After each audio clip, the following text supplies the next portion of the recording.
When's the best time to buy and sell? Well, that's a loaded question. The best time to buy and sell real estate can vary based on market trends, economic conditions, local factors, personal financial situations, and what your real estate goals and motivations are.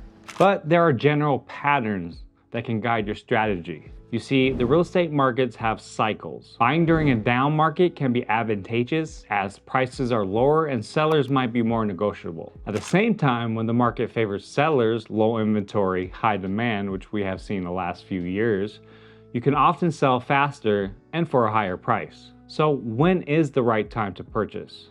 This is a loaded question because it depends on what kind of buyer are you. Is this your first home? Is it a second home? Is it a vacation home?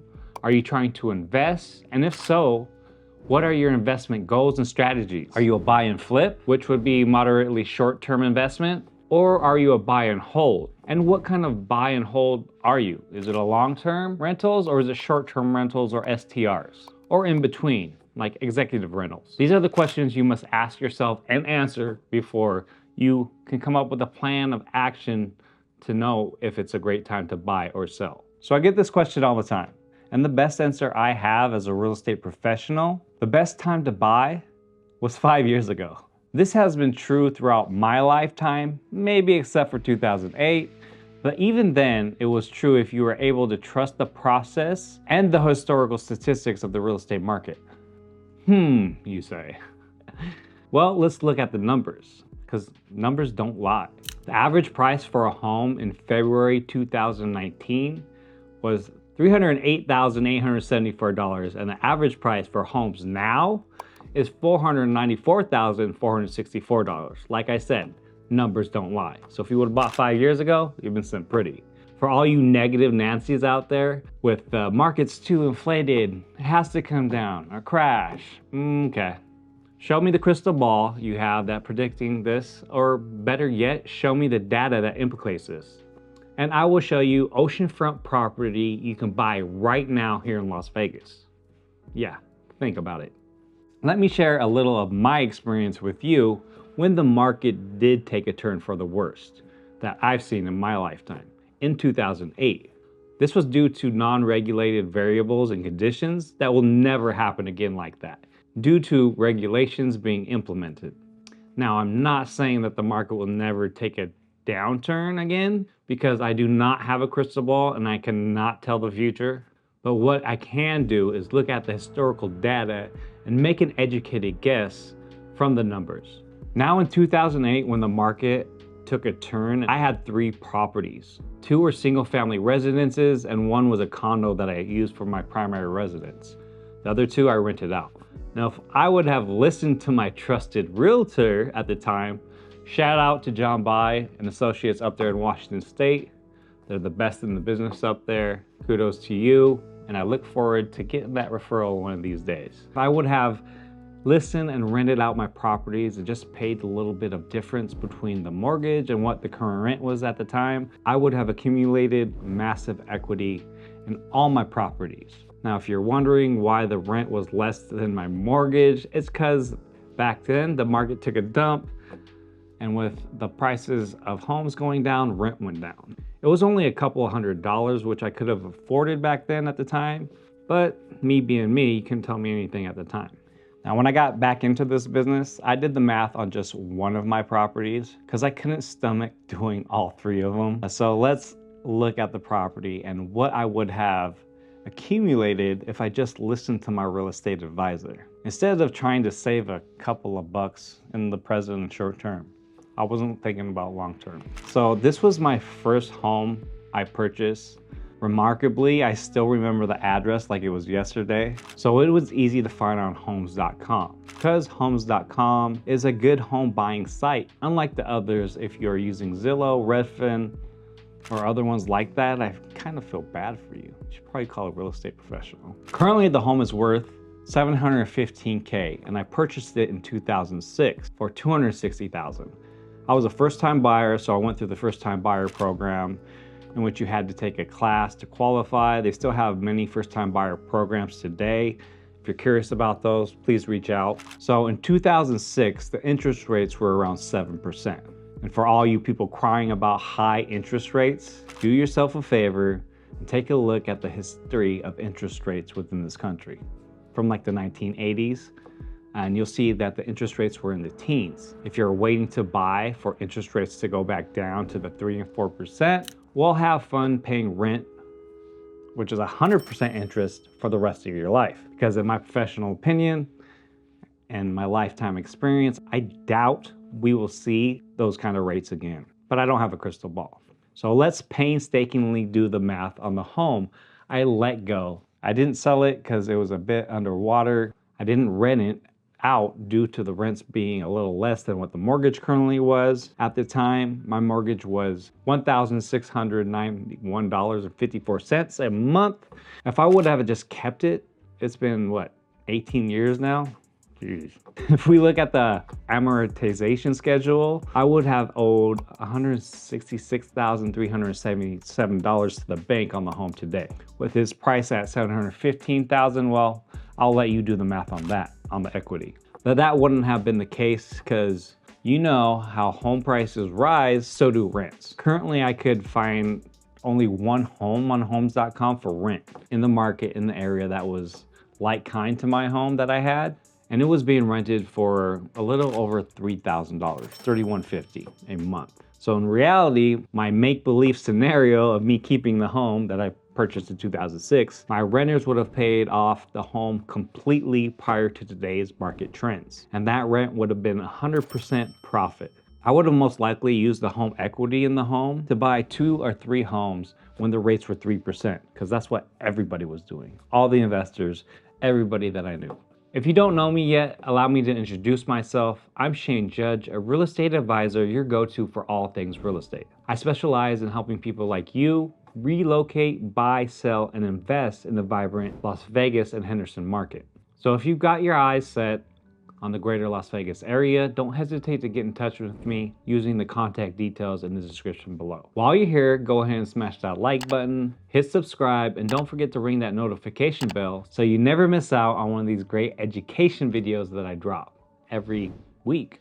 With that said, let's continue. So in hindsight, I should have listened to John's advice, but back then I was a little bit different of a person and no one could tell me anything. You know, some of us have to learn the hard way. If you look at the history of the housing market from a broad overall perspective, it is always and will always go up. The market is always going to have its hiccups and speed bumps, and may fall off a cliff like in 2008, but it always climbs back up and will continue to climb. So when is the best time to buy? Well, if you're not a homeowner, it is when you are financially sound to afford your monthly mortgage, no matter what the housing market does. If you're looking for the best deals, real estate has its busy season and slow season like any other industry. The springtime is the start of the busy season. People are getting their tax returns back. Kids are soon to be out of school for the summer, and the weather starts getting nice. That's when things pick up, and it is the best time to sell your home. It's not a bad time to buy a home.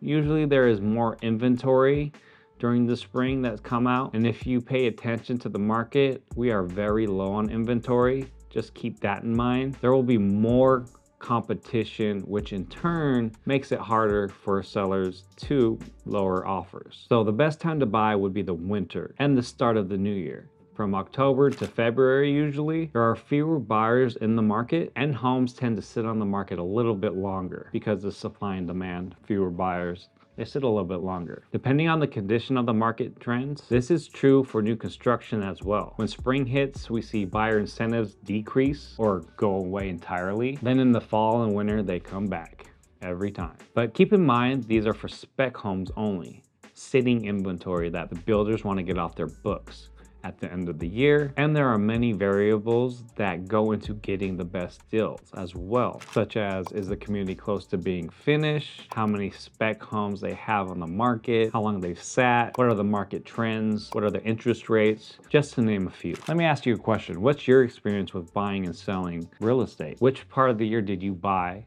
or sell in? Leave your comments in the comment section below. I'm curious on what others have experienced in their real estate journey, depending on the seasons. For new construction, here are some real life examples from this December.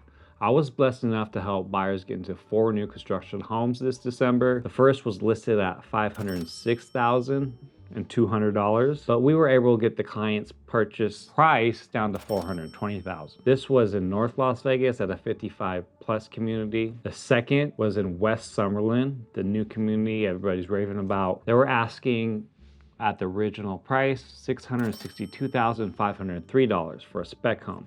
We got the purchase price at $600,000 plus the builders paid for the SIDs and appliances. Again, this was at the end of the year and the community was close to closing out.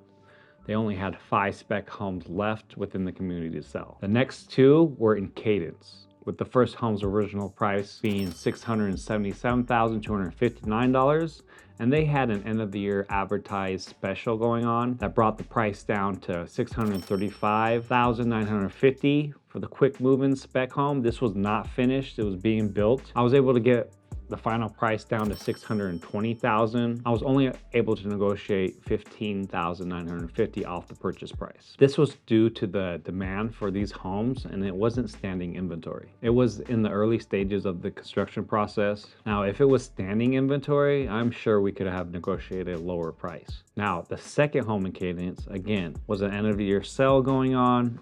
It was special, the price would drop down. They do it all the time, every year. It started at $586,065 and was discounted to $545,999 for the end of the year special. The final price I got my clients was $510,000. And contributions from myself, from my commission to get the deal done for my clients who are at their highest limit mark at that price. So I was able to negotiate another $36,000 off the sale price, and with a little bit of contributions from myself, I was able to get my clients into their new home.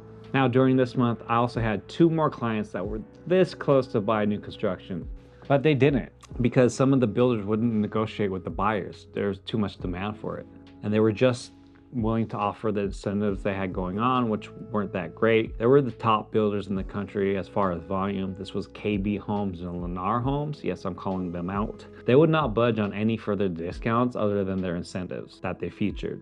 The combinations of the end of the year, trying to get rid of inventory off their books, and communities closing out, in my experience, are the deepest discounts our clients have seen. As well, what I noticed is the smaller builders seem to be more inclined to negotiate with the buyers over the big builders that do not necessarily need to move the inventory. Now, let me ask you this. Have you bought a new construction home with KB, Lennar, or any other builders? I hear nightmare stories about people buying new construction homes without representation. If so, what is your experience with them? Is it good? Was it bad? I would like to get your feedback.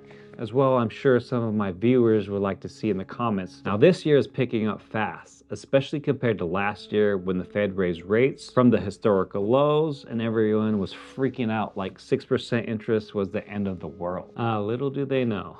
But now that they understand that they probably will never see those rates again, and that rates could rise, they could come down as well. But smart buyers that are ready are jumping back into the market and purchasing. As you can see from this, January and February 2024 exceeded 2023 on all metrics. Number of sales are up 16%, average sales price is up 10%, and total sales volume is up 28%. What's really interesting is the million plus market. It's really getting hot out there. So far, 2024 has seen over a 50% increase in number of sales and total sales volume in single family homes over $1 million in Southern Nevada. So when is it the right time to buy and sell your home? Generally, the best time to buy is in the fall and winter, and the best time to sell is in the spring. Now, what if you are an investor? Again, loaded question. What kind of investor are you? Are you just starting out? Have you invested before? Are you looking to buy and hold and do long-term rentals, or